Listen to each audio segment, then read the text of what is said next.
শেষ জামানার দুটো কথা শোনেন। যে আমি ইউসুফ জুলেখা জানিনি মনে হচ্ছে নাকি? পাগলা নাকি আপনারা? কথা বলছি খুব কেটেছে সেটে কেটে বলছি বাবু। শেষ জামানা একটা 2 মিনিট একটা দুনিয়াদারি গল্প বলি, মুরব্বীরা ক্ষমা নেবেন তো। সে আগেকার যুগ, আর এই গ্রাম না অন্য গ্রাম। গ্রাম বলে মার খাওয়া শেষ বলা ভাই, বুঝেন না? একটা লোক ছিল, সে লোকটা ওই দুধের ব্যবসা করতো। কথা বলে না, কিসের ব্যবসা? দুধের ব্যবসা। সে মুসলিম লোক, কথা বলেন না? সে তার একটু অভ্যাস ছিল দুধে পানি মেশানো। কি অভ্যাস ছিল? দুধে পানি মেশানো। কেন মেশাই আপনারা বোঝেন তো? দুধে কেন মারি বোঝেন তো? ওই জন্য। এখন তার একটু অভ্যাস ছিল দুধে পানি মেশানো। জীবনে কোনোদিন ওয়াজ নসিহতে যেত না। একদিন মধ্যে সে এক ওয়াজে গেছে, জলসা মাহফিলে গিয়েছে। তবে আপনাদের মতো ফিল্ডে বসে গেছে। লাস্টের দিকে প্যান্ডেলের শেষে খুঁটি হালান দিয়ে ঠ্যাং লম্বা করে বসে হুজুরের ওয়াজ শুনছে।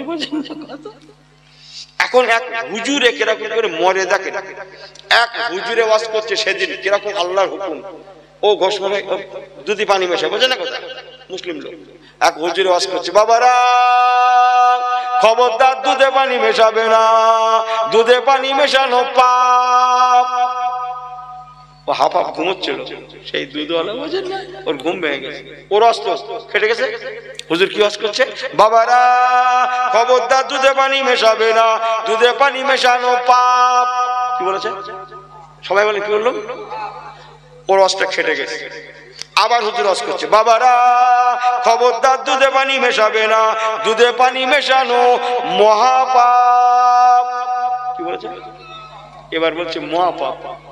আবার হুজুর ওয়াজ করছে, বাবারা খবরদার দুধে পানি মেশাবে না, দুধে পানি মেশালে আল্লাহ আযাব দেন। কোরআন পাক আল্লাহ বলে দিয়েছেন, ইন্না আযাবি লাশাদীদ।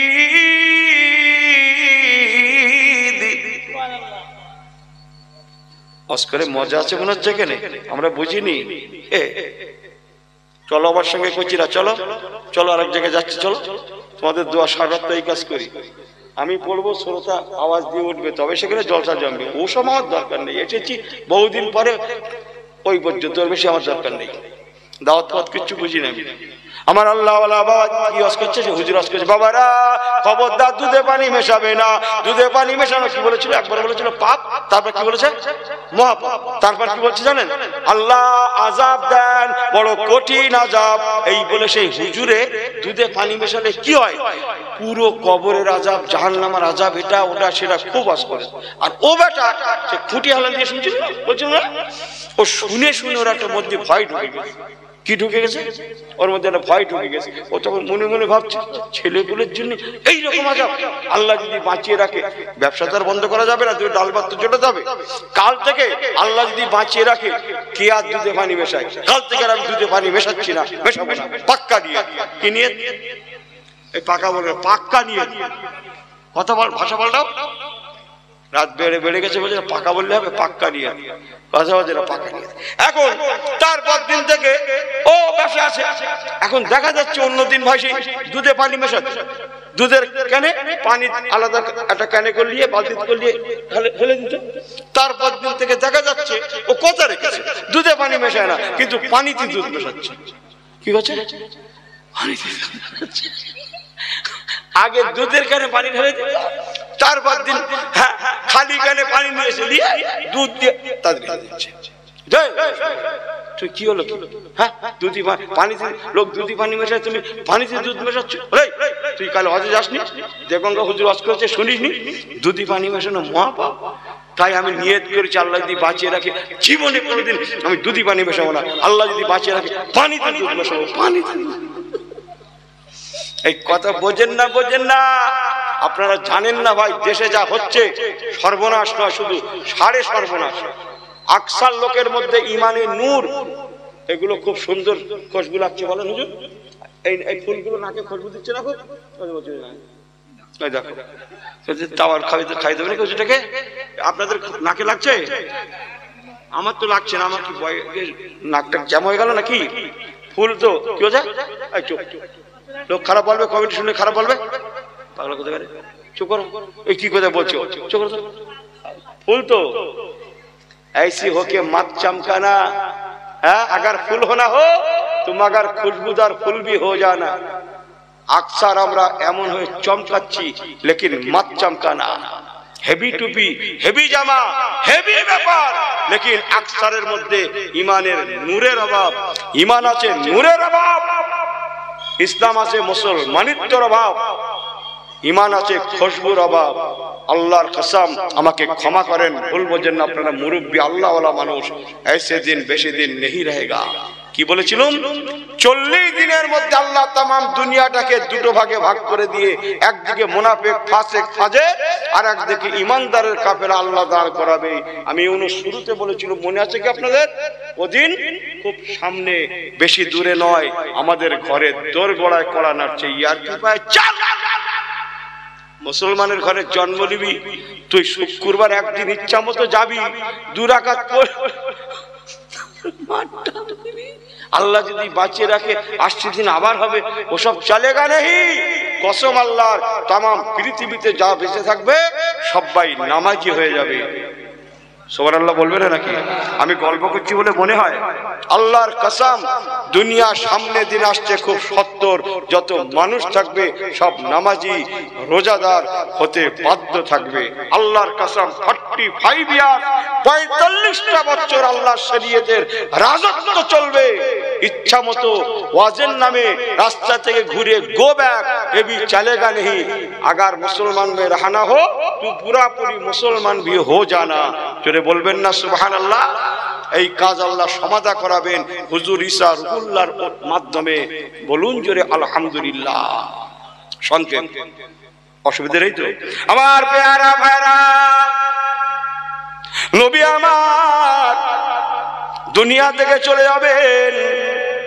4 জন সাহাবীকে ডাকলেন, বাবা সাহাবীরা, আমার পরে আল্লাহ তাআলা তোমাদের খলিফা বানাবেন। সংক্ষেপ কালাম। হুজুর আমার দুনিয়া থেকে চলে গেলেন। ইন্না লিল্লাহি ওয়া ইন্না ইলাইহি রাজিউন। আরো সংক্ষেপ, হযরত আবু বকর হুজুর, ওমর হুজুর, ওসমান হুজুর চলে গেলেন। খোলাফায়ে রাশিদিন আখেরি খলিফা হযরতে আলী মুর্তজা রাদিয়াল্লাহু তাআলা আনহু কে রমজান শরীফের মাস 17 রমজান শুক্রবার, বিসমিল্লাহির রহমানির রহিম, ইয়া আইয়ুহাল্লাযীনা আমানু ইযা নুদিয়া লিস-সালাতি মিন ইয়াউমিল জুমআ ফাসআউ ইলা যিকরিল্লাহ। জুমার দিন শুক্রবার, রমজান শরীফের মাস 17 রমজান শুক্রবার, আব্দুর রহমান ইবনে মুলজিম নামে এক শয়তান জনমের মতো হযরত আলী মুর্তজাকে শহীদ করে দিলেন। ইন্না লিল্লাহি ওয়া ইন্না ইলাইহি রাজিউন। দেখা গেল সেই দিন পর্যন্ত মোট 30 বছরে দাঁড়িয়েছে। আজকে বুঝতে পারছেন নবী পাকের ভবিষ্যৎবাণী। ও ভাইরা মুরব্বিরা, হযরত আলী হুজুর চলে গেলেন। ইমাম হাসান হুজুর রাদিয়াল্লাহু তাআলা মাত্র 6 মাসের জন্য খলিফা হলেন। ছেলে একটু দাবি করেছিলেন, লাস্টে মনে পড়েছে এক্ষুনি, কিন্তু আর তো হবে না, একটু টাচ দিয়ে যাই। হযরত ইমাম হাসান হুজুর খলিফা হলেন।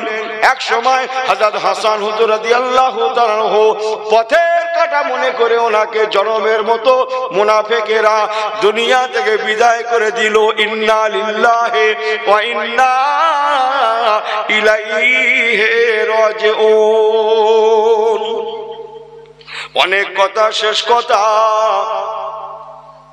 হযরত ইমাম হুসাইন রাদিয়াল্লাহু তাআলার উপরে এবারে শেষ কোপ। মুনাফিকদের খেয়াল আওলাদ রাসূলকে মেটাতে হবে, অথচ তাদের মাথায় টুপি, মুখে দাড়ি, পরনে জুব্বা, তারা নামাজি রোজাদার। আমি ভুল বলছি? ভুল বলছি? কাতারে কাতারে হাফেজে কোরআন, বড় বড় আলেম, আমাকে ভুল বোঝেন না ও আল্লাহওয়ালা গণেরা।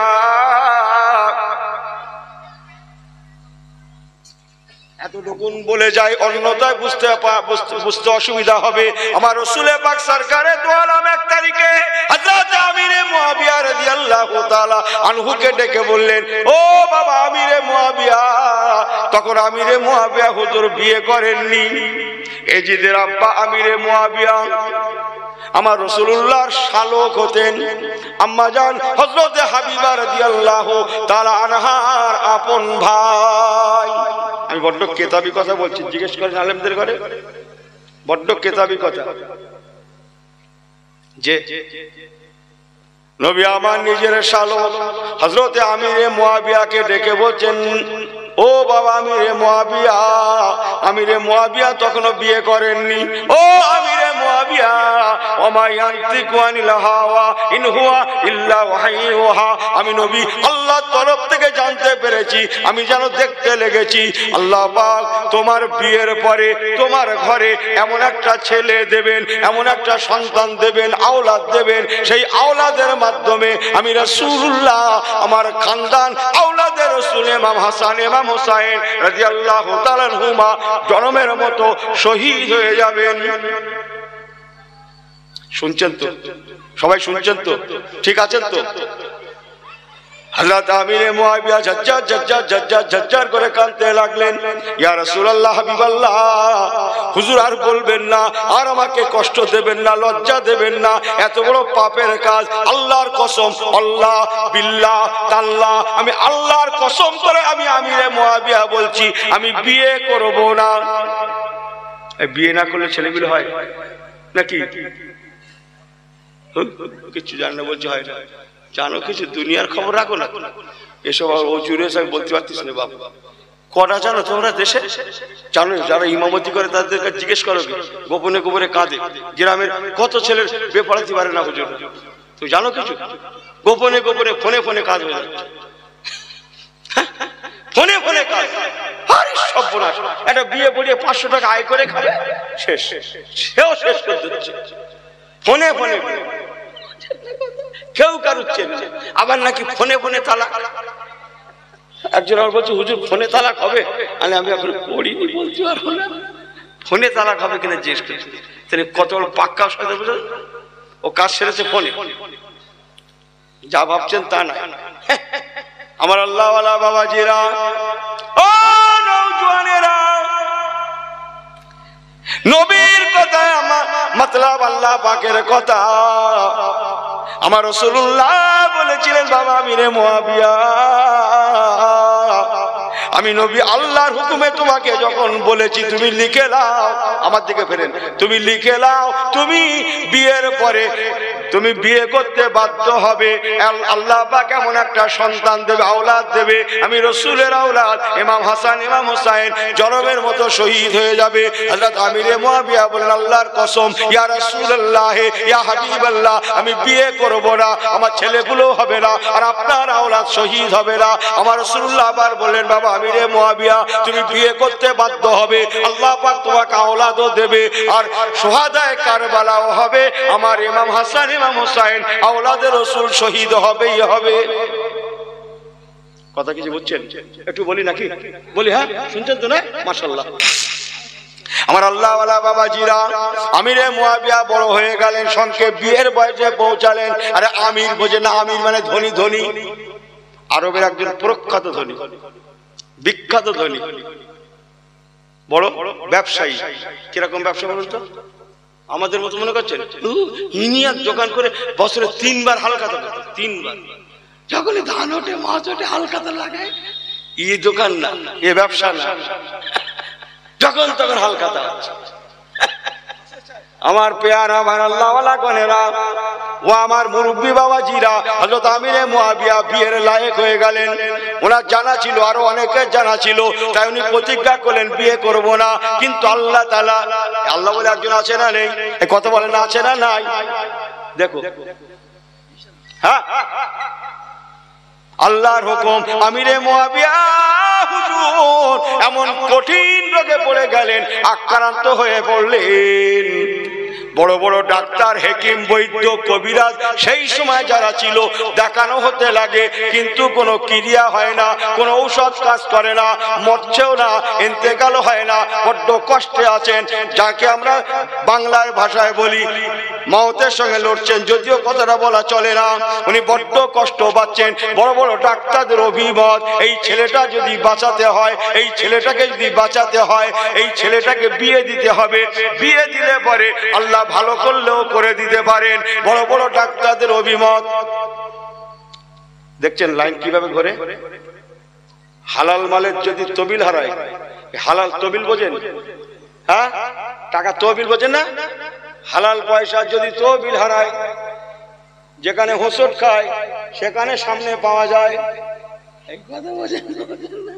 ঋণী টাকা ধারছে, আদায় হয় না, বহুত চেষ্টা করছে, বিচার করেও হয়নি, পঞ্চায়েতে বিচার দিচ্ছে তাও পাইনি, লাস্টে বলছে ফি সাবিলিল্লাহ।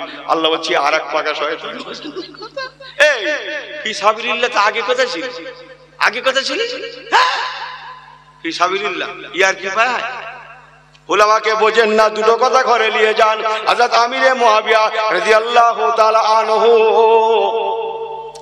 এমন একটা মেয়ের সঙ্গে বিয়ে দেওয়া হবে, উকিল বলে তো, বিয়েতে কি বলে উকিল না, কি বলে ওই ঘটক, বুড়ো হয়ে গেলে না সব মন থাকে না, ঘটক উকিল লাগানো হলো। হে উকিল সাহেব, এমন একটা মেয়ে খোঁজো যে মেয়েটার জীবনে বাচ্চা হয়নি আর হবে না, বৃদ্ধা দেখে খোঁজো। এমন একটা মেয়ে খোঁজো যার জীবনে বাচ্চা হয়নি আর হবে না, বাজা রমণী, বন্দা রমণী, সংক্ষেপ বলে গেলাম। খুঁজে খুঁজে খুঁজে খুঁজে খুঁজে খুঁজে 20 কম 100 বছর বয়সের একটা মেয়ে পাওয়া গেল। কত কম 100? কত কম 100 বললো? এরা বলছে হুজুর তুমি কি ঘুরিয়ে বলছে? আমি বলি যে কি করে বলো, কত হলো জানো? 80। 20 কম 100, কথা বোঝেন না? একটা মেয়ে ঠিক করা হলো, সেই মেয়েটার সঙ্গেই আন্নিকাহু মিন সুন্নাহ ফামান রাগিবা সুন্নাহ ফালাইসা মিন্না ইন্নাল্লাহা আলা কুল্লি শাইইন কাদির। সুবহানাল্লাহ। আল্লাহ সবকিছুর উপরে ক্ষমতাবান। সে 80 বছরের বৃদ্ধা রমণীর পেটে আল্লাহ তাআলা এজিদকে দুনিয়ায় পাঠালেন। রাসূল পাকের ভবিষ্যৎবাণী অক্ষর অক্ষরে পরিণত হয়ে গেল। আমার পেয়ারা ভাইরা, বৃদ্ধা বয়সে যদি বাচ্চা হয়, 80 বছর বয়স পর্যন্ত ওই বউটা যাকে বিয়ে করেছিল, বহু জায়গায় বিয়ে হয়েছে, আপনারা জানেন না, বহু জায়গায় বিয়ে হয়েছে, কিন্তু ওই ছেলে বুলে হয় না বলে যেখানে যায় কিছুদিন সেখানে সংসার করে, সে স্বামীটা চেষ্টা করে, ডাক্তার বলে বাচ্চা হবে না, দূর করে ছেড়ে। আবার এক জায়গায় বিয়ে হয়েছে, সেই ডাক্তার দেখায়, ডাক্তার বলে এ বউটার বাচ্চা হবে না, দূর করে সে স্বামী ছেড়ে দিয়েছে। এই করতে করতে 80 পৌঁছে গেছে। কত বললো? 80। ভালো করে শোনেন, আপনারা ভাববেন না যে হুজুর তখনকার ট্রিটমেন্ট দুর্বল ছিল, এখনকার ট্রিটমেন্ট হলে একেবারে হয়ে যেত। ও, তখনকার ট্রিটমেন্ট দুর্বল ছিল। এই হাওড়া ব্রিজে গেছেন, হাওড়া ব্রিজে ওখানে বোর্ড লেখা দেখেছেন, ভারী যান চলাচল নিষেধ। কেন বলেন দিন? আর ওই রকম ব্রিজ আর পারা যাবে না, তাই ভারী যান চলাচল নিষেধ। বিরাট নাকি টেকনোলজির যুগ হয়ে গেছে, হাওড়া ব্রিজ আর ওই রকম বানাতে পারবে না, তাই যাতে ধ্বংস না হয়। কথা বোঝেন না? বোঝেন না? তাজমহল আর পারা যাবে, ওইটা কলকাতা করতে গেছিলেন, ওকে গাড়ি। কথা বোঝেন না? বোঝেন না? পড়াশোনাওয়ালা ছেলেগুলো বুঝতে পারছে যে গঙ্গা হুজুর কি বলতে চাইছে, অত সস্তা নয়। আগেকার লোকগুলোকে খারাপ বলতে যেও না। ও ছেলেরা, মা বাপকে মূল্য দিও, মুরব্বীদের মূল্য দিও। মনে রেখো তোমার মুরব্বীর মতো আর দুনিয়ায় হবে না। তুমি যাই পড়াশোনা করো না কেন, MA পড়েছো, হ্যাঁ, তুমি লিটারেচার ছাত্র, তুমি সায়েন্সের ছাত্র, তুমি বহুত কিছু, কথা বোঝেন না? তুমি অনার্সের ছাত্র। আবার বলছি, তোমার মা বাবা স্কুলে বেশি দিন যায় না, খুব বেশি লেখাপড়া জানে না, কিন্তু অমন মানুষ আর হবে না। কথা বলেন, আমাকে ভুল বোঝেন না। আগেকার যুগ